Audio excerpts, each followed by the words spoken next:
So we want you to understand that you can't measure from where you stand right now how long anything is going to take by how long it's been taking.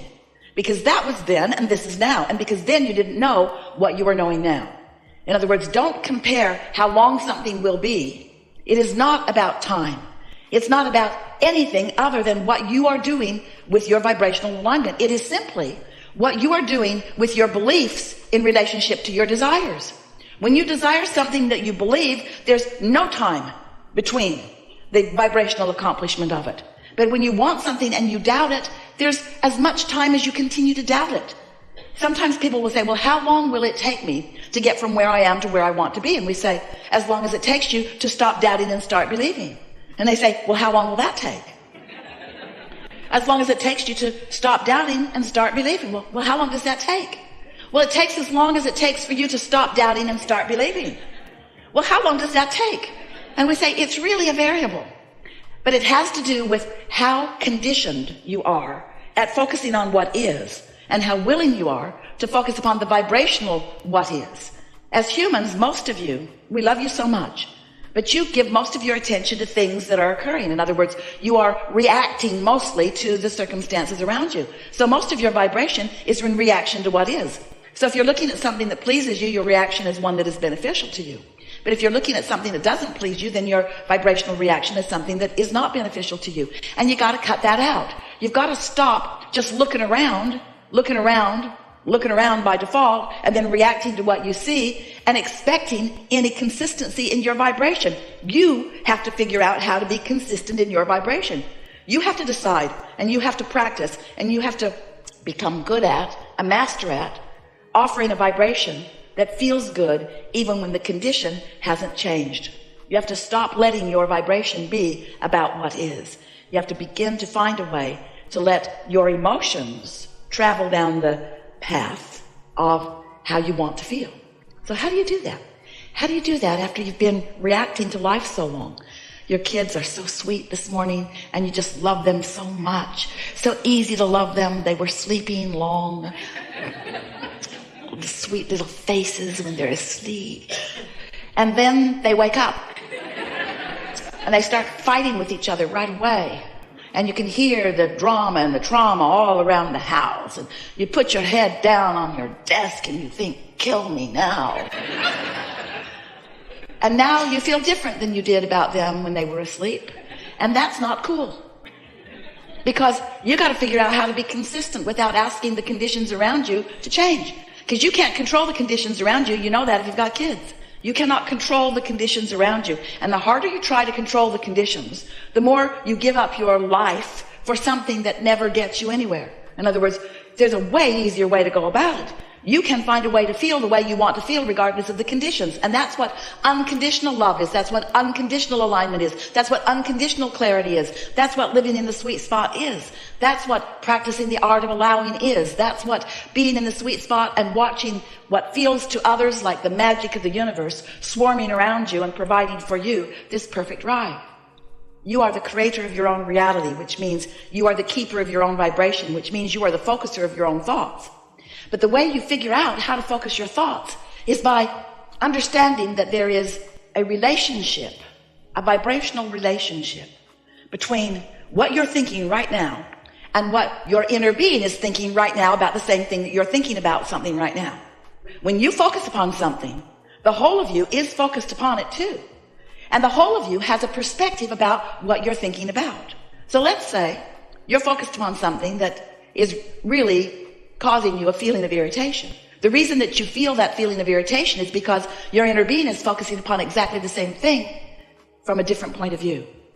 Your inner being is expecting good to come, and you, if you feel negative emotion, are not. The reason that you feel doubt, the reason that you feel any negative emotion is because your opinion right now is bogus.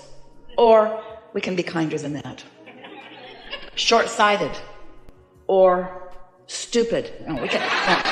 Your perspective right now is different than that of your inner beings. Now, we're playing with you. We don't want you to feel critical of yourself, and we certainly are not feeling critical of you, because you live in this time-space reality, and law of attraction is managing everything around you. So if you have some momentum going, that is causing you to feel some negative emotion, you're not going to stop it all of a sudden, because law of attraction will not allow it. Whatever you've got going on vibrationally, the law of attraction is bringing you more of. So law of attraction works tremendously to your advantage and tremendously to your disadvantage, because it responds to whatever it is you've got active within you.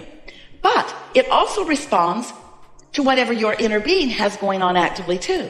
For example, if life has caused you to want more prosperity, your inner being is focused upon that prosperity, and not just believing it, but knowing it absolutely. So as your inner being is focused upon the prosperity that you've carved out and asked for, if you're focused for some reason on some event that makes you feel shortage consciousness, then there's a vibrational variance right here, right now, on the same subject, because your inner being believes, knows your financial abundance, and right now you don't. And you're feeling the negative emotion that is evidence to you of how much your inner being believes. Do you like the way we said that? That's evidence of how much your inner being believes. It's also evidence of how much you don't believe, but that's not the part we want you to focus upon. We want you to focus upon how much your inner being believes in your autonomy, in your prosperity, in your ability to thrive on your own. Because each of you are extensions of source energy. And source energy is raining down around you and upon you and for you on your behalf blessings of indescribable proportion and nature. And if you're not realizing them fully, it means you've got some shortage consciousness going on in your point of view, which we understand why you would, because you've been looking at what is, looking at what is, looking at what is. Oh, things move forward so much more slowly than they need to. You could clean up your vibration and shorten that gap of manifestation. And we wish that for you. We don't want you to wait so long for something that it's hard to remember how much you want it. We don't want your desires to feel like disappointment to you. We want them to feel like the fresh idea that they felt like when they first occurred to you in the beginning. So, very briefly, we want to remind you that you were source energy before you came into this physical body.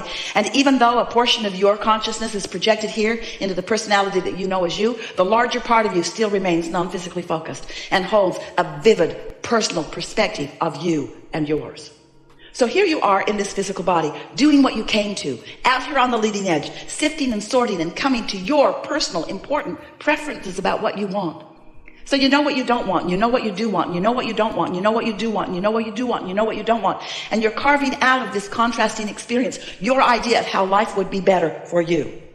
And so you are creating, adding to this vibrational reality, and the source within you loves the ideas that you are sending forth and stands in the vibrational beingness of every evolutionary idea that you flow forth. So here's this vibrational version of you. It's so real, we wanted you to know that it is real. We gave it a name, we called it the vortex of creation. Wrote a whole book about it because we want you to come to understand and believe in this vibrational reality as much, no, even more than you believe in the reality that you can see and hear and smell and taste and touch. Because you got to know that life has caused you to create this. And it is a reality that your inner being knows and bees. So now we want to ask you a question. You have not heard us ask this question before because we have not asked it of you before. So since this vortex exists, and since your inner being is standing right in the middle of it, what do you think it feels like to your inner being to stand in the middle of what you've created? Proud, excited, exhilarated, interested, eager, and happy for you to begin your personal now realization of the details and the unfolding of what you've put together. Now, you can't even describe it very well because you've been putting pieces of it in there for such a long time. And you don't even realize how perfectly the pieces that you've been asking for all fit with one another.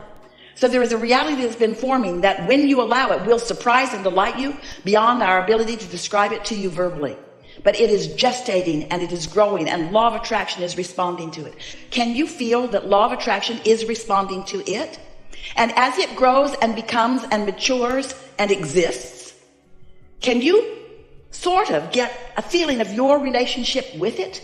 Can you feel how, as it is growing and expanding and becoming, can you feel how you, in your personality, in your human personality, have a relationship with it?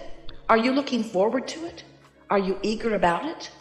Are you looking forward to the realization of it? Can you find the feeling of it? So as you hang around in more good feeling vibrations, as you meditate more and quiet your mind and therefore release all resistant thought, as you make lists of appreciation, and as you get out more, as you spend more time outside, as you move your body more and you drink more water and you just get feeling better, and spend more time with people that are nice to be with, and do the things that make you feel good. Stop watching the news on television. Stop trying to solve the problems of the world. Just live in your own life and get to yourself a little more and allow your natural cork to flow. It will, if you won't hold it under the water, when you let go, right back up there where you belong in the good feeling vibration. So as you're doing more and more of that, frequently, because you'll be in that vibrational vicinity of where your vortex is, ideas will flow from that vortex right into your head. You'll realize something. You'll get an idea about something. You'll say, oh, I know what I want. I know what I want. And when that occurs, that means that there is a seamless transfer. This is thoughts turning to things. That's what's happening. Thoughts turning to things. But thoughts can't turn to things if the things that you are creating are in this high-flying vibration and you're over here in disappointment. You're not going to get any thoughts turning to things under those conditions. Thoughts can't turn to things unless you're up here in the vibration of where the things that you're wanting and the thoughts that are about them are on the same vibrational level. You've got to be up there where you can receive them, in the same way that you would tune your radio dial in your vehicle. Can't set your radio dial on 98.7 and hear what's being broadcast on 101. In other words, the frequencies have to match up. And you can't have your dial set on disappointment while everything that you've created set on joy and ecstasy and appreciation and love, and have any transfer of thought. That's why you're disappointed. Who you really are is up here, and who you're being right now isn't, you see. So you got to find some way. You have to be creative about it. You got to find some way of being happy anyway. You got to stop needing something to change so that you can have a good feeling response to it. You got to figure out how to be happy before it happens. That's what we mean by getting out ahead of it. You have to get out ahead of it. And we know for sure that this knowledge, this understanding that you are gathering here and have gathered even before you got here, but that is being amplified with this conversation, we know for sure that your understanding of the processes that we are talking about, of the laws of the universe, will put you in a place of heightened expectation. And that's all that is required. Just a little shift in your expectation will make the difference between what manifests and how long it takes to manifest. So it sounds to you a little bit like we are eager for you to have manifestation of the things you want. We hear you say to us, Abraham, all right, I'll accept your version of the vortex. I can't see it or hear it or smell it or taste it or touch it, but I believe you, sort of. I'll accept that it's there, but just tell me, how can I get my money out of the vortex and into the bank?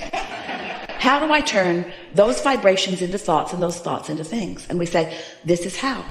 You find the feeling place of what you want. If you're wanting an extra 2 or 3 or 4 or 5 or 6 or 7 or 8 or $900,000 and you want it like right away, it's not likely that it's going to land in your bank account by the end of this gathering. But by the end of this gathering, you can have accomplished a feeling of prosperity. And if you can accomplish a feeling of prosperity by looking at the abundance that is evident in your life, both the financial abundance and the lifestyle abundance and the ease abundance and the clarity abundance and the friendship abundance and the magnificent planet abundance. In other words, there is so much abundance that you could focus upon. Or you could just stop, and this is the thing that we want you to understand, what unconditional love and unconditional clarity and unconditional alignment, what they are all about, is much simpler than trying to find conditions that line up.